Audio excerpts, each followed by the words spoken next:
Thank you. So here's a little issue we have in America today. There are currently about 250,000 people a year who are dying in our hospitals due to preventable deaths. And I'm not talking about negligence. I'm talking about little accidents, right? I'm talking about the doctor in the morning not properly briefing the doctor for the evening. You know, I'm talking about things that we can't sue anybody. There's nothing that we can see that's wrong. But there's 250,000 preventable deaths every year. That's about 20 747s going down every single week. That's what's the equivalent to. And the confusing thing is that we have the best doctors in the world.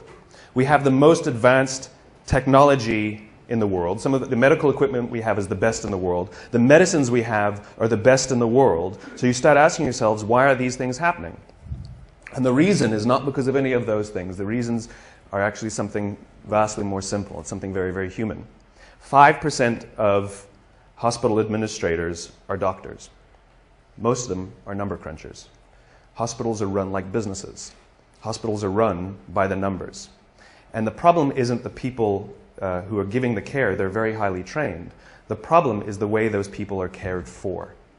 Because what we've done is we've created cultures in hospitals where the people who are doing the caring aren't cared for. And so all of these little preventable deaths are happening because they don't feel like they're a part of anything. They're just doing their jobs and they don't get along that well. And there's not a lot of camaraderie. And the impact is death, right? Now, I use this example because it's exaggerated because the impact is so powerful. But the problem is the same in our own companies, right? Which is we come to work and we're told, you must care for your clients, you must care for your customers, you must make them the focus of all you do, and yet why aren't the people who are managing us from the top caring about us? So, yes, in a hospital the impact is worse, but the impact that we're having on the outside world is just as bad. In other words, we're not working at our best. We don't care for the things we're doing. We're not helping each other is the most important part. And the residual impact is that we are unfulfilled by the work that we do. And when we're unfulfilled by the work that we do, we focus on the details. And when we focus on the details, we retract from each other. When we retract from each other, we feel lonely. And when we feel lonely, cancer goes up, heart disease goes up, diabetes goes up. In other words, by going to work, we're killing ourselves. Literally. There's another study that was released not that long ago that says that parents who work late, the negative impact that it has on their children is little to none. They may feel guilty as parents, but the negative impact that it has on the raising of their children is little to none. However, parents who come home from jobs they hate or don't love, their kids are more likely to be bullies at school. And now you think about the bullying epidemic we have in America, right? Where there's this disturbing number of young children who are killing themselves, suicides, because of bullies. The problem is not the schools, and the problem isn't even the parenting. The problem is the jobs the parents have. This is the importance and this is the power of the work that we do and the places we go to work, right? Most of us, I mean, like if you listen to the unemployment statistics, they say, you know, we're all-time high, record high, 9 to 10% unemployment, right? And people go, oh my God, that's terrible. And I hear that number and I go, well, that means 91% still have a job, right? Now, granted, we want to get that employment number up, but that means 91% are still going to work. The question is how many of them are coming home fulfilled by the work that they do and how many of them are waking up inspired to go back to work the next day. If we don't love our works, we don't look out for each other. And if we don't look out for each other, we feel lonely. If we don't feel lonely, all these negative things happen. So what example can I share with a creative audience about how to change this? The United States Marine Corps. I had the great honor last week of spending a week with the Marines. I spent a couple days at Camp Lejeune, and then I went for a few days to Paris Island to watch them go through boot camp. And this is it's a remarkable, remarkable human experiment that they're doing. And even though they know what works, they don't know why it works, but they don't need to know why because they know that it works, right? But what's happening is they're taking a group of strangers, people who don't know each other, who are showing up and within a very, very short period of time learn to trust each other so much that they would give their lives for each other. Right? And we know, anyone who's ever worn a uniform knows that no one runs into battle for God and country. It doesn't happen. It's for the guy to the left of me and the guy to the right of me. That's the reason they do what they do. Right? And these sort of remarkable stories of heroism where people rush into very, very dangerous situations to save others. And they always ask the question, why did you do it? Why would you risk your life? Why would you put yourself at risk for them? And the answer is always the same. Because they would do it for me. In other words, what gives them the confidence to put themselves at great risk is the knowledge that someone would do the same for them. We would put ourselves at great risk for our companies if we knew that our companies would put themselves at great risk for us. But they don't. So we don't. Now, one of the things that's remarkable about the Marines, and if you go read, and this is I asked these young, and they're 21, 22 years old, some of these lance corporals, the grunts, the guys, the infantry. I mean, this is the lowest of the low, the ones we actually send into battle, the front lines. And I asked them, are you misunderstood in America? And they said, yes, unanimously. They all nodded. I said, what do people think of you? And one stood up and says, they think we're baby killers. I said, how does it feel? He says, it hurts. And when I say, well, tell me a story then that captures to you what it means to be a Marine, the feeling you have of being a Marine, tell me a story that captures it. And I expected to hear stories of, I took a hit and somebody saved me, or I ran into a firefight and pulled somebody. I expected these stories of heroism. Not a single story like that came out. Now, I'm sure those stories exist, but those aren't the stories they told me that capture what it means to be a Marine. One of the stories they told me was a young boy in Afghanistan who would come around every morning and sell kebabs to the Marines. And then one day he showed up and he was all beaten up. And he didn't go to his parents for help and he didn't go to his friends to help. He came to the Marines for help because he trusted them more than anyone else. They told me a story that captured how they feel of a village that had been overrun by the Taliban, and the residents of the village couldn't go home because they would be killed by the Taliban, and so they were just living by the river. The problem was winter was coming. And one of the elders came to the Marines, knocked on the door, and said, I need you to come down to the river and kill us. And the Marine said, what are you talking about? He says, if we go back home, we'll be killed by the Taliban, and if we stay out there, we're going to die slow deaths this winter. It's easier if you just come and kill us, please. The Marines overran the Taliban village, pushed the Taliban out. A year later, they went back to this village and people were playing volleyball. These were the stories they told me that capture what it means to be a Marine. They believe in doing good for others, and the fulfillment they get when they put themselves at risk so that others may prevail is overwhelming. This is not unique to the Marine Corps. This is all human beings. The feeling of fulfillment comes from doing something for another. The feeling from fulfillment comes from the exertion of time and energy for someone else. If you are walking to work and you throw a few pennies in a cup, and you come to work and you say to your friends, hey guys, I gave $1 to somebody homeless this morning. What are your friends going to say? Good, right? I gave $20 to somebody homeless. They'd be like, good for you, right? What if you come in the morning and you say, hey, I gave up my Saturday and I went and painted a school in the inner city? People go, whoa, cool, wow, cool. And all of a sudden, not only are they inspired to do something good themselves, but the feeling that you have persists. The amazing thing is that when we do good for others, it actually inspires others to do good for others. This is provided for us primatologically, anthropologically. It's all part of the survival of the species. Sex feels good so that we'll do it, so we can procreate and perpetuate the species. But we're social animals, and so we have to provide for the fact that we'll maintain strong bonds and build cultures, right? Because that's what humans do. We're cultural animals. And so when we do good for others and we look out for those in our tribe, we look out for those in our group, it actually feels good. Biologically, it releases oxytocin. This chemical that's released when you do good for others is released, and it makes you feel good. And the amazing thing is the more oxytocin you have in your body, the more you want to do good for others. The problem is we've replaced this feeling, the exertion of time and energy, with digital communications.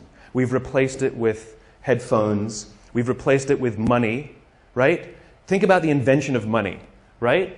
It used to be, money, it used to be like you go to someone's house, you cook them dinner, and the deal was they'll do the dishes. Time and energy, exchange for time and energy. And someone said, I'll give you an IOU, right? Someone says, I don't feel like doing the dishes, so I'm going to give you an IOU that I promise to do them another day, right? And that's what money is. It is the promise for future goods or services.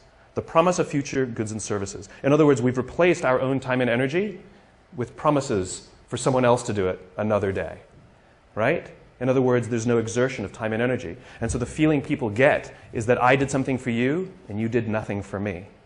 You replaced it with a piece of paper, with an IOU, with a promise for future goods and services. The way we find fulfillment is by doing good for others. So how do the Marines do it? How do you get people to do good for others? We all know this. Intellectually, we know that it's good to do good for others. But why don't we do it then? Why don't we do it? And what the Marines learned is something that I completely did not expect. They can't just yell at these guys to help each other. That's not what happens. There's a few things that they have to do first. So we all have heard of the obstacle course, right? The Marines have a thing called the obstacle course. And this is where they build anaerobic strength and aerobic strength, muscle strength, and it's timed and all of this good stuff. They have another course called the confidence course, and it's never timed. And most of the obstacles on this course cannot be completed by yourself. They must be completed in teams. You have no choice. That's just how it's designed. And what they say is the first 2 weeks of boot camp, everybody's there to outdo each other and prove that they're strong. Just kind of like when we start in a job. We want to show how great we are. We'll work a little harder. We'll do good work. Look how good my design is, right? It's all about us and how good we are, right? But they keep putting them in situations where they can't do things by themselves. And what starts to happen very slowly, they said after about 2 weeks, they start cheering for each other. Now, they get in trouble when they do, but they start cheering for each other. And then before too long, you see them organically start helping each other. And what happens is if there's one person who's weak and refuses to help the others, or even if there's one person who's strong, who's, I was the star college athlete, and they get to the end of every obstacle and they just stand there and wait for everybody to finish and they don't help each other, what starts to happen is organically the group starts to ostracize that person. Organically, they get ostracized until they learn that the only way that they will get through this thing, the only way they will survive boot camp, is if they ask for help because they have no option. The problem is, no one will help them until they're willing to help another. It's the deal we have to make. It's called vulnerability and risk. We have to take the risk to make ourselves vulnerable. Yes, you might do something for someone else and they may not do something back for you. That's the risk you run. That's the risk you run. It's not about giving everything to them and sort of huge, big, overwhelming risk. It's about little things and little things. It's like going on a date, right? It's like if I went on a date with somebody, I came home and I said, after one date, I said, I'm marrying her. And people are like, what are you, nuts? I'd be like, I'm in love. They're like, but this is crazy. I'm like, I know, I'm in love, She feels the same way. We both know it's nuts, right? Now you know that you're going to be like, go on a couple more dates, right?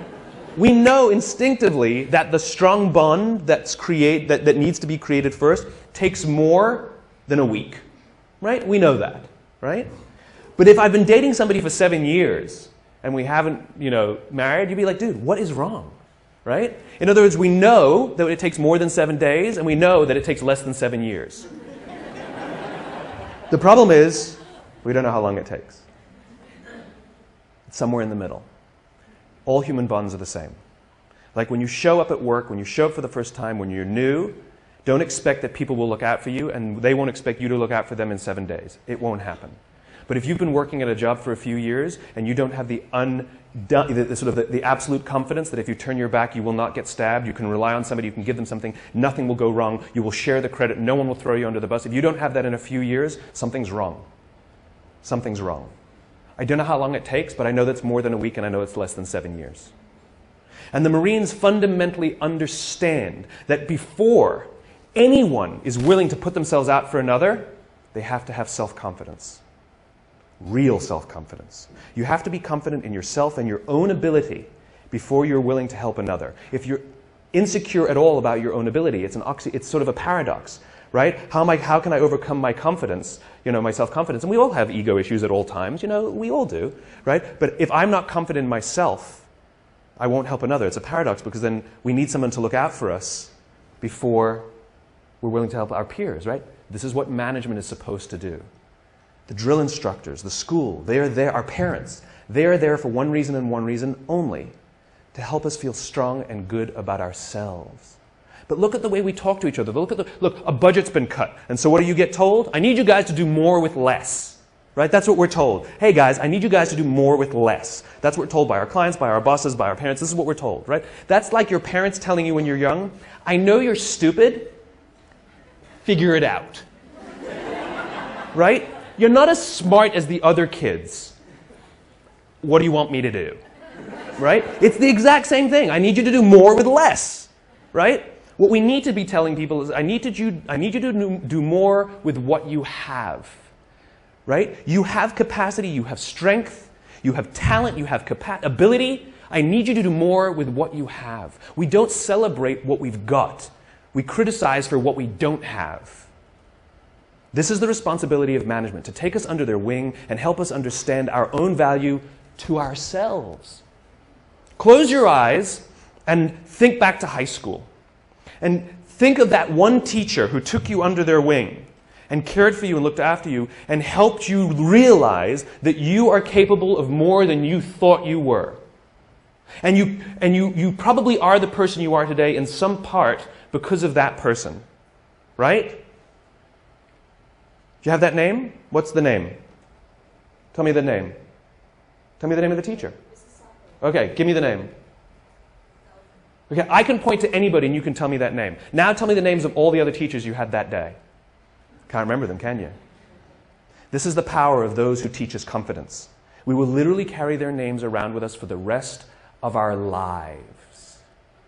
Wouldn't you want to be that person? Wouldn't you want to be the person that 20 years from now, 30 years from now, 40 years from now, I can do this exercise with somebody and they will tell me your name?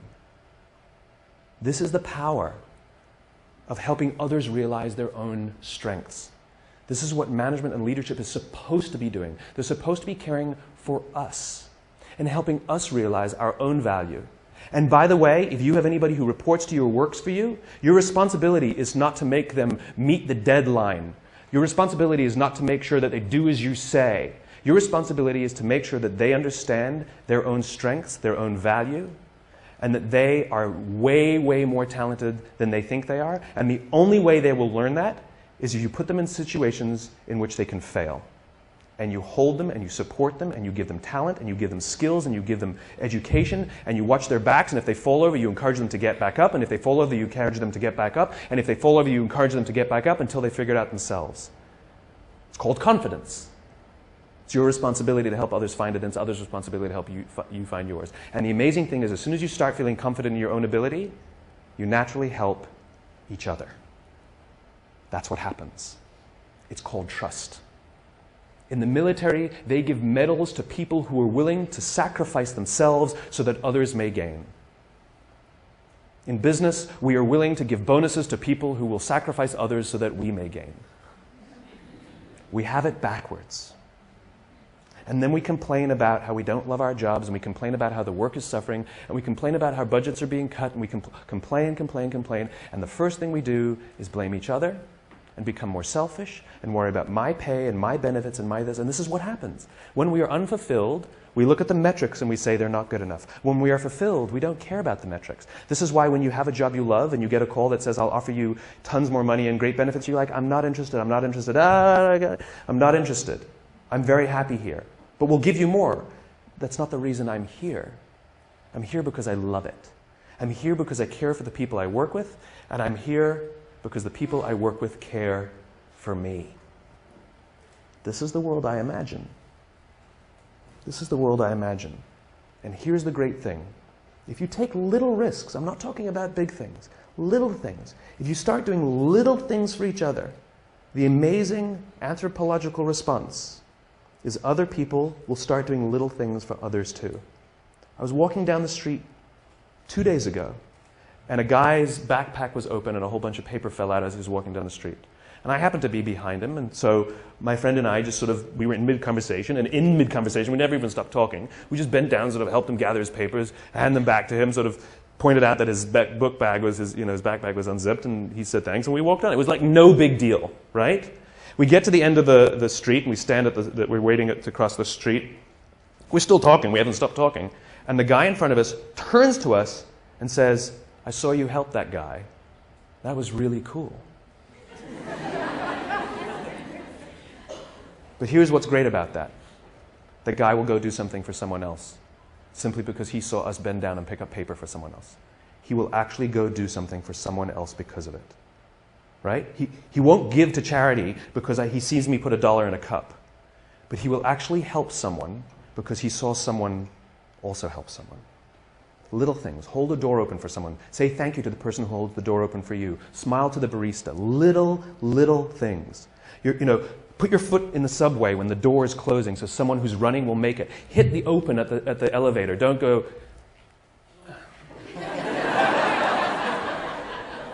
Or pretend you didn't see. That's the best one. Oh, I would have if I saw. Sorry. Right? Do it. A little time and a little energy. And you'll find around work that people give a little time and a little energy back to you. And you'll give a little more time and a little more energy. You go for a coffee with someone.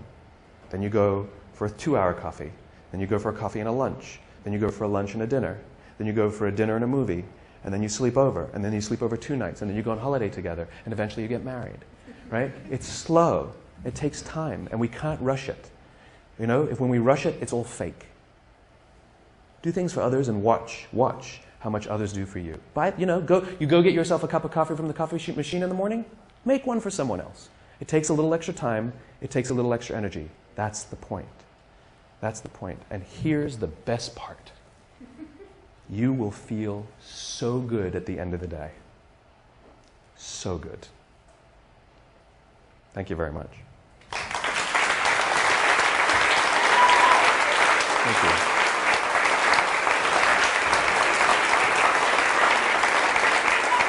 Thank you.